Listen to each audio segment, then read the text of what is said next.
우와 우와 우와 우와 레인드레스. 야 스크리머. 우와 스크리머 지렸다. 미쳤다 이거. 도라이네. 데이지 커터샷으로 팝포스를 봐버리네.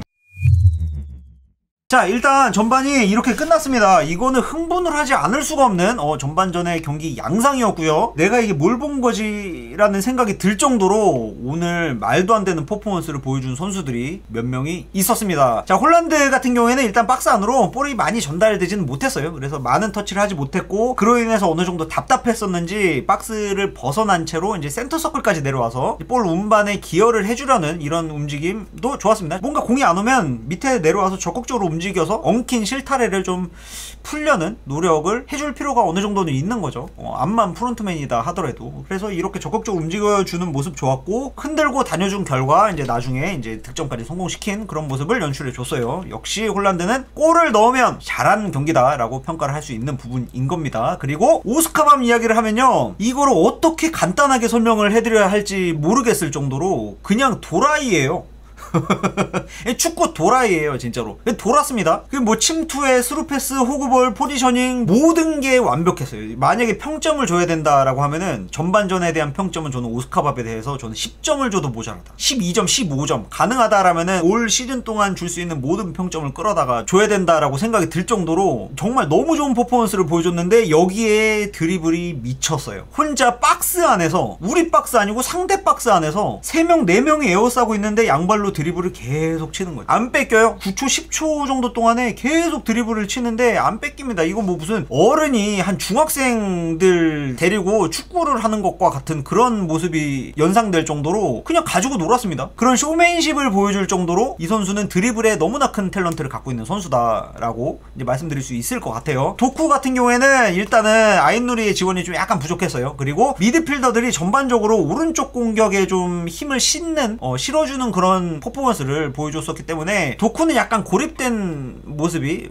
좀 연출이 됐었던 그런 전반전이었습니다. 이래서 뭐 후반전에는 어떤 식으로 경기를 풀어나갈지는 잘 모르겠지만은 일단은 기다리고 있으면은 결국에 펩은 또 기회를 주죠. 그리고 이 그 선수에 맞는 패턴을 또 만들어 주기도 하죠. 경기 중에도 어찌죠 선수 배치를 통해서. 일단 후반에는 어떤 퍼포먼스를 보여줄 수 있을지 일단 도쿠는 지켜보도록 합시다. 베실바 같은 경우에는 역시 열심히 하는 선수예요. 그리고 레인더러스랑 포지셔닝을 나눠 가져가는 모습이 너무 인상적이었어요. 그러니까 레인더러스는 이 지금 경기장 위에서 가장 자유롭게 움직인 선수였는데 이 선수가 가져가는 공간에 따라서 빈 공간을 채워주는 이런 퍼포먼스가 너무 좋았습니다. 레인더러스가 왼쪽으로 움직여주면은 오른쪽으로 나와주고, 오른쪽으로 움직여주면은 왼쪽으로 가서 빈 공간 채워주고요. 이렇게 되면은 자연스럽게 세컨볼이라든지 아니면은 공간을 못 찾았을 때 선수들이 자연스럽게 베실바를 찾아서 패스를 줄 수가 있겠죠. 그러면은 베실바는 또 이제 다시 우리 턴을 시작할 수 있도록 이제 니코 건잘레스에게 연결을 시켜주고 다시 볼을 돌려서 득점 찬스를 만들 수 있는 기반이 되어주는, 역시 볼 운반에 있어서만큼은 베실바를 따라올 선수는 여전히 아직은 없는 것 같다 라는 그런 생각이 들 정도였습니다. 포지셔닝 정말 일품이었어요. 그리고 레인더러스는 그 경기 전반 초반부터 이제 그 오른쪽 공격형 미드필더 지점에 이제 머무르고 있다가 특정 순간에 왼쪽으로 빠져서 오른쪽으로 앵글 런치는 모습을 연출을 시켜줬습니다. 그러면서 자연스럽게 마치 약속이라도 한 듯이 리쿠로이스가 이제 라인 브레이킹을 시도하는 모습을 연출시켜줬었고요. 오스카밥은 자연스럽게 이제 멀리 빠져있는 모습을, 그런 포지셔닝들을 가져왔었어요. 만약에 약속된 플레이였다라고 하면은 오스카밥이 좁혀 들어왔을 경우에는 오스카밥을 견제하고 있는 풀백 플레이어가 리쿠로이스에게 이제 붙어버릴 가능성이 있기 때문에 이 라인 브레이킹을 성공할 수가 없어요. 따라서 이 선수들의 배치 너무 좋았고, 그리고 레인더러스가 진짜 음흉하게 앵글런을 왼쪽에서 오른쪽으로 치면서 라인 브레이킹을 시도하는 리쿠로이스에게 너무나 정확하게 패스를 넣어주는 모습 너무 일품이었죠. 그리고 득점 장면에 대해서도 말씀을 안 드릴 수가 없어요. 그 오스카밥이 이제 볼을 따낸 직후에 역습 상황에서 볼을 오스카밥이 어느 정도 끌어줬죠. 타이밍 잡아줄 때 라인 브레이킹을 시도하는 이 타이밍도 너무 좋았고, 공을 잡고 난 다음에도 골키퍼 위치를 확인한 다음에 너무 편안하게 팝포스트를 바라보면서, 그것도 파일 드라이버가 아니고 데이지 커터샷, 그러니까 땅볼로 정확하게 밀어 넣어주는 이 모습도, 이 침착함이 과연 이 선수는 저 나이대가 맞는지라는 그런 생각이 들 정도였습니다. 거의 한 30대 중반 후반 정도 되는 너무나 말도 안 되는 노련한 플레이를 보여줬어요. 그런 한 침착한 모습도 보여줬었고요. 정말 기대가 너무 많이 되는 선수입니다. 레인더러스는 팔레르모전 때도 그랬지만은 나올 때마다 경기장에서 모습을 보여줄 때마다 매번 새로운 모습들을 보여주는 것 같아요. 너무 좋은 선수예요. 자, 그리고 곤잘레스 같은 경우에는 코바시치보다 뛰어난 게 뭐가 있을까라고 한다라면은 적어도 한 가지는 있는 것 같습니다. 위기 상황에서 파울로 끊어내는 능력만큼은 이 선수 기대해봐도 되겠다라는 그런 생각이 좀 들었어요. 왜냐면은 지난 시즌 내내 고질적인 문제였던 게 뭐냐면 로드리가 없는 상황에서, 그러니까는 다른 홀딩 미드필더가 출장을 했을 때 상대가 이제 뭐 역습을 시도한다라든지 혹은 이제 지공으로 이제 서서히 공을 몰고 올라온다라든지 어쨌건 이제 중앙을 거쳐야만 하는데 이때 파울로 끊어내줄 수 있는 선수가 아무도 없었어요. 코바시치도 여러 가지 시도를 했었습니다만은 어지간하면은 그냥 뚫려버리는 그러한 모습들을 연출시켜줬어서 좀 약간 그게 아쉬웠었는데, 오늘 니코 곤잘레스의 모습은 그 부분에 있어서만큼은 훌륭했다, 탁월했다. 이런 퍼포먼스만 지속적으로 보여준다라면은 로드리 백업으로서도 안정적으로 우리가 볼 수는 있겠다라는 그런 생각이 듭니다. 다만 안정적으로예요. 공격적인 퍼포먼스에서는 여전히 아쉬운 모습, 여전히 좀 동작이 크고 기민하지 못한 이런 퍼포먼스를 보여주는 부분에 대해서는 여전히 좀 아쉬움이 남는 그런 전반전이기도 했습니다. 아인누리 같은 경우에는 오늘 좀 약간 전반전에 약간 무기력한 모습을 보여주긴 했어요. 물론 때가 됐을 때 박스 안으로 침투에 들어가서 공격하는 선수의 수를 늘려주려는 이런 노력은 굉장히 좋았습니다만은 조금 더 도쿠를 적극적으로 도와줬으면 어땠을까 하는 그런 아쉬움도 조금은 있어요. 근데 이거는 뭐 전반전 불과 45분밖에 보지 않은 상황이기 때문에 후반전에는 또 어떤 달라진 모습을 보여줄 수 있을지 한번 기대해봐도 좋을 것 같습니다. 아마도 도쿠를 이제 도와주기 위해서는 런업을 시도해서 박스 안까지 들어가는 것도 좋은데 인버트 해주는 것도 좋지만은 이거 오버랩 나와줘야 되거든요. 아인누리의 가장 큰 강점을 활용하기 위해서는 오버랩 나와줘야 됩니다. 그 도쿠 뒤로 오버랩을 나와서 크로스까지 들어와야 돼요. 이 모습을 후반전에 보여줄 수 있을지 이 부분에 대해서 좀 주목을 해볼, 유심히 지켜볼 필요가 있을 것 같다라는 생각을 해봅니다. 그리고 스톤스, 디아스는 통으로 이야기할게요. 죄송한 얘기지만 이 선수들은요, 이 선수들은이 아니고 스톤스는 부상이 없으면요 그냥 그 한 명이에요. 스톤스, 디아스는 그냥 그 뇌가 연결이 되어 있습니다. 둘 중에 한 명은 합성인간이에요. 둘이 연결이 돼 있어요. 라인 브레이킹이 역시 맨시티의 수비는 몸으로 하는 게 아니다. 피지컬적인 퍼포먼스를 뽐내면서 상대의 공격수들을 좌절케 만드는 그런 유형의 수비를 선호하지 않는다라는 것을 1년 만에 확인하게 된 것 같아요. 스톤스가 경기장에 나옴으로 해서, 물론 지난 시즌에도 뭐 몇 경기 스톤스가 나오긴 했었습니다만은 오늘 라인 컨트롤 너무 기가 막혔죠. 앞에서 스톤스가요 다른 수비수들에게 이야기를 해줍니다. 내려오지 마. 디아스만 남겨놔. 내려오지 마. 그리고 디아스는 정말 편안하게 아무렇지도 않은 듯한 표정으로 그냥 한 발 앞으로 나와버리죠. 그러니까는 맨시티가 위기 상황에서 맨시티 진영의 박스 안에서도 옵사 트랩을 정말 너무 자유자재로 깔아버리면서 실점 위기를 편안하게 모면하는 그런 모습들을 보여줬습니다. 이게 맨시티 수비예요. 요걸로 트랩을 한 거라고 해도 과언이 아닐 정도의 수준인데 이거를 1년 만에 보게 돼서 이게 정말 감개무량하다라고도 볼 수 있을 것 같습니다. 스톤스는 진짜 부상이 없으면요 월드클래스 센터백이다라고 자신있게 이야기할 수 있는 정도의 그런 선수예요. 디아스는 말할 것도 없고요. 디아스 스프린트에 대해서 좀 약간 아쉬움을 어느 정도 어필하긴 했었는데, 왜냐면 라인 컨트롤이 안 됐었기 때문이에요. 사실 이런 식으로 라인 컨트롤이 되면요 알바노예요. 알바노입니다 정말로. 그리고 리코 루이스 같은 경우에는 한 가지 정말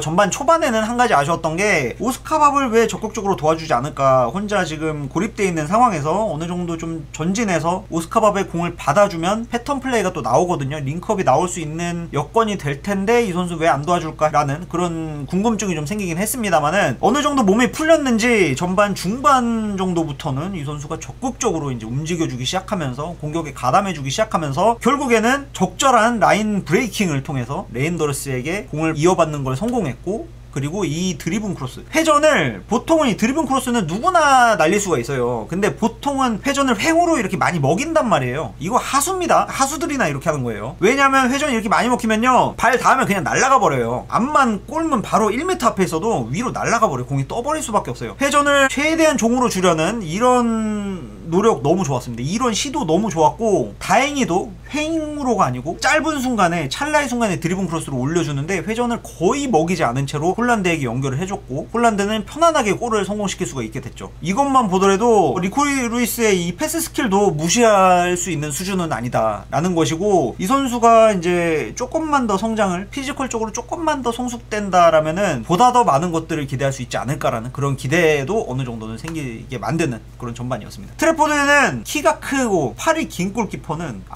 이렇게 수비를 했었지, 조아트는 이렇게 수비를 했었지 라는 그런 향수를 불러일으킬 정도로 그냥 옵사 상황에서도 집중력 풀지 않죠. 최대한 몸을 부풀려서 이제 방어하기 위한 노력을 해주는 모습이 너무 일품이었습니다. 이 이야기를 구태 왜 이야기하냐면은 지난 시즌 같은 경우에는요, 심판들이 옵사 깃발을 들지 않아도 에델송이 먼저 손을 드는 모습까지도 연출을 시켜줬을 정도로 경기에 완전히 집중하지 못하는 모습을 보여줬었거든요. 끝까지 봐야 됩니다. 골키퍼는요. 지금 오늘 트래포드는 이 집중력 있는 모습이 너무 좋았어요. 옵사 트랩인 거 알아. 모두가 알아요. 트래포드도 보면 봤을 거예요. 다 알아. 왜냐면 경기를 보고 있는 우리도 알고 있잖아요. 그럼에도 불구하고 상대의 턴이 끝나지 않았다라고 최면이라도 되뇌이듯이 집중력 풀지 않고 끝까지 방어하려는 모습 너무 좋았고, 그리고 펀칭할 때 양손을 이용해서 펀칭하는 모습 정말 인상적입니다. 이거는 진짜 거의 한 10년 만에 보는 것 같아요. 그죠? 양손으로 펀칭을 만약에 하려면 양손으로 해야 됩니다. 한 손은 힘이 약해서 멀리 날아가질 않아요. 이거는 또다시 위기 상황에 놓이게 될 수 있는 그런 가능성이 매우 높기 때문에 양손을 이용해야 되는데, 이 선수 확실히 키가 크고 팔이 길다 보니까는 긴박한 상황에서도 두 팔을 이용해서 펀칭을 쳐내서 최대한 멀리 공을 보내는 이런 모습 너무 좋았습니다. 인상적이었어요. 이렇게 일단은 전반 퍼포먼스에 대한 설명 끝나고요. 후반 일단 같이 한번 보시죠. 후반 보고 종합적인 평가를 내려봐야 될 것 같아요. 일단 전반전은 오스카밥 진짜 믿었다 정도로 평가를 해볼 수가 있을 것 같습니다. 진짜 오스카밥 정말 믿었어.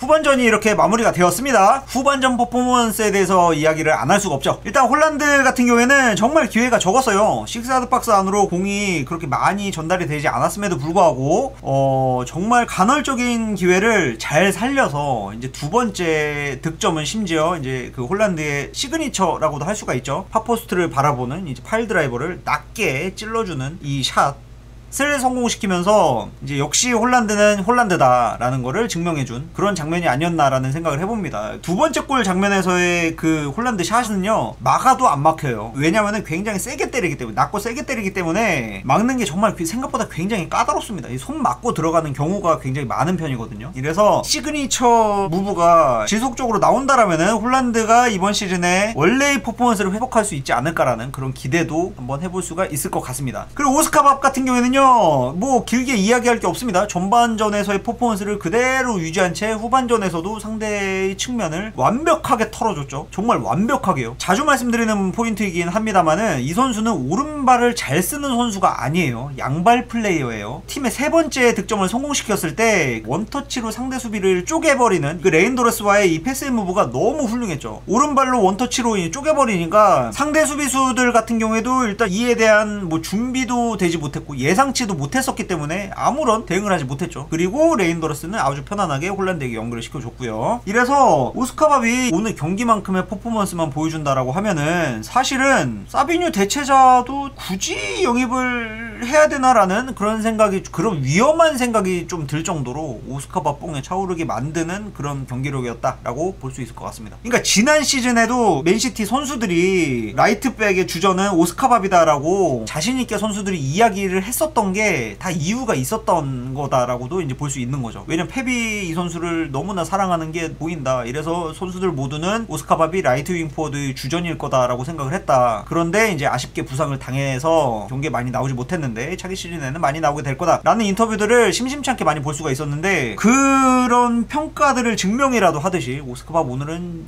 정말 너무 완벽한 모습을 보여줬었죠. 오스카밥까지 이렇게 좋은 모습을 보여주면은 주전 경쟁이 어떻게 될지 진짜 너무 궁금합니다. 그리고 레인도르스 이야기를 저 따위가 감히 어떻게 제 수준으로 오늘의 이 레인도르스의 퍼포먼스를 입에 담을 수가 있겠습니까? 이야기를 할 수가 없는 것 같아요. 정말로 저 따위의 이 관점으로는 오늘 레인도르스가 어떠한 플레이를 했다라고 짤막하게 간략하게 축약해서 이야기를 할 수가 없는 것 같아요. 정말 보여줄 수 있는 모든 것들을 보여줬다라고 이야기를 해도 과언이 아닐 정도로 오늘의 레인도르스는 축구 그 자체였다라고 볼 수가 있을 것 같습니다. 퍼포먼스에 대한 평가를 어떻게 할 수가 없는 것 같아요. 니코 곤잘레스의 후반전의 퍼포먼스는요, 볼 리커버리 오늘 굉장히 좋은 모습을 보여줬습니다. 볼 리커버리에 있어서만큼은. 그리고 수비 포지셔닝 너무 좋았어요. 그러니까 이 직전 친선 경기에서 공간을 비우는 홀딩 미드필더로서 정말 해서는 안 되는 행동이죠. 그러니까 중앙에서의 공간을 비우는 모습들을 자주 보여줬어서 그것 때문에 이제 비판을 많이 했는데, 이번 경기에서는 의식적으로라도 중앙을 비우지 않으려는 그런 노력들을 지속적으로 보여줬었다. 그래서 그 덕분에 맨시티도 안정적으로 수비를 할 수가 있었다. 그러니까는 후반전에 대부분의 시간을 이제 울브스의 선수들이 공격을 위해서 이제 공격 시도를 많이 하는 모습들을 보여줬었는데, 이거를 곰곰이 곱씹어서 한번 생각해보면요, 이 선수들은 어택킹 써도 위로 올라오진 못했어요. 볼 운반만 하다 끝났어요. 왜냐면 공간을 주지 않았기 때문이에요. 니코 곤잘레스가 그 수비 포지셔닝을 적절하게 잘 가져가 줬었던 관계로 나머지 백포 선수들이 좀 넓게 배치를 할 수가 있었단 말이에요. 빈 공간을 주질 않았기 때문에 맨시티가 중앙에서의 위기 상황은 만들지 않았던 거다라고 해석해 볼 수가 있어요. 이래서 전반전에는 조금 움직임이 필요하다라고도 이제 평가를 했었는데, 후반전에는 수비 퍼포먼스에 있어서만큼은 정말 좋은 모습을 보여줬다라고 이제 할 수 있을 것 같습니다. 아이누리 같은 경우에는 후반전에는 그래도 오버랩을 좀 많이 해줄 줄 알았어요. 근데 오버랩 빈도가 좀 낮아서 아쉽긴 했습니다만은, 이 이유에 대해서 또 한번 생각을 해보자니 그 상대 울브스 선수들이 이제 아이누리 자리를 좀 적극적으로 공략하는 경향이 좀 있었어요. 이러다 보니까는 상대적으로 좀 공격적으로 좀 높이 올라갈 수가 없는 상황에 놓이게 되었고, 따라서 아이누리는 이제 수비에 집중할 수밖에 없었던 그런 후반전이었다라고도 볼 수 있을 것 같아요. 이래서 다음 경기에서의 양상이 어떻게 될지는 모르겠습니다만은, 어느 정도 여유가 된다라면은 이번 경기의 전반전에서처럼 이제 인버트를 하려는 시도도 좋지만 윙포워드를 조금 더 도와주려는 모습도 종종 보여주는 게 어떨까라는 그런 생각을 해봅니다. 왜냐면 도쿠나 마르무시 같은 경우에는 풀백의 지원을 좀 많이 받지 못했던 관계로 좋은 활약을 보여주지 못했다라고 이제 그런 인상을 크게 받았었기 때문에. 그리고 디아스 같은 경우에는 뭐 전반과 같습니다. 그저 트래블 센터백이다. 다시 한번 말씀드리지만은 수비가 정돈되면요, 디아스의 스프린트는 문제가 되질 않아요. 라인 컨트롤만 제대로 확실하게 계획대로만 되면은 스프린트를 칠 일이 없기 때문입니다. 그리고 스프린트 칠 일이 없게 만드는 게 이게 원래 맨시티 수비 메커니즘이라고 볼 수가 있어요. 수비 시스템이에요. 그게 원래 오늘 그 정수를 보여준 퍼포먼스이지 않았나 라고 생각을 합니다. 오늘 디아스는 너무 좋았어요. 그리고 트래포드 이야기를 또 안 할 수가 없죠. 골키퍼가 선방을 해? 여기에 직접적인 어시스트는 아니지만 세 번째 골의 기점이 되는 정말 너무나 깨끗한 중거리 패스를 성공시켜줬죠. 레인더스한테요. 그리고 레인더스와 오스카밥의 이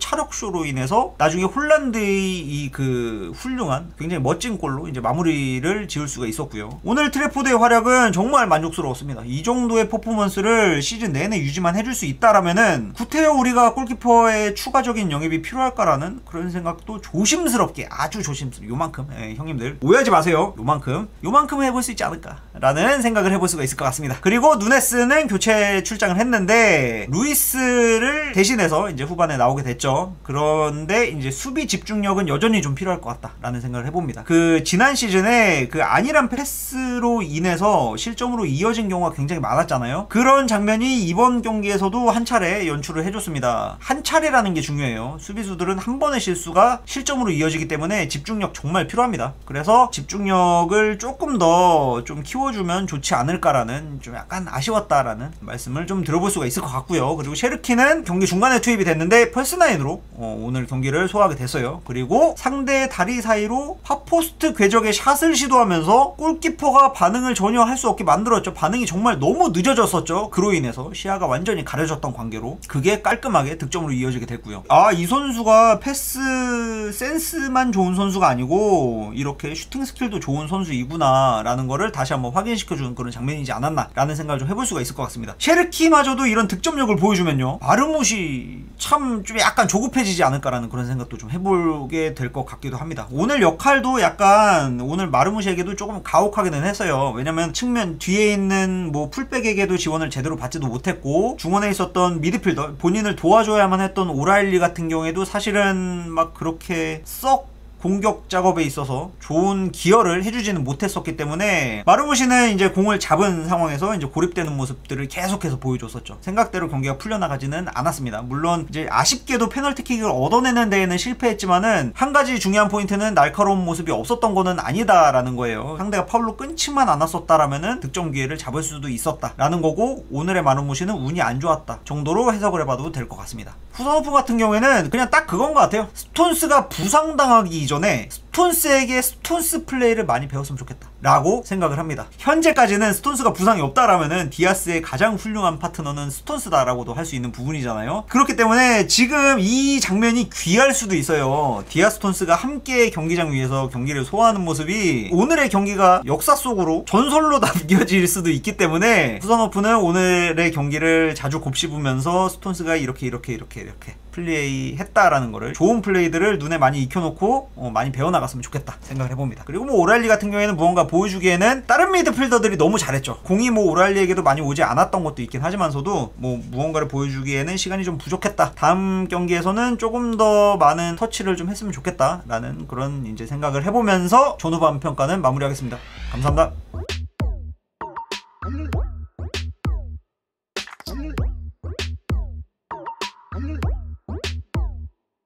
Mm-hmm.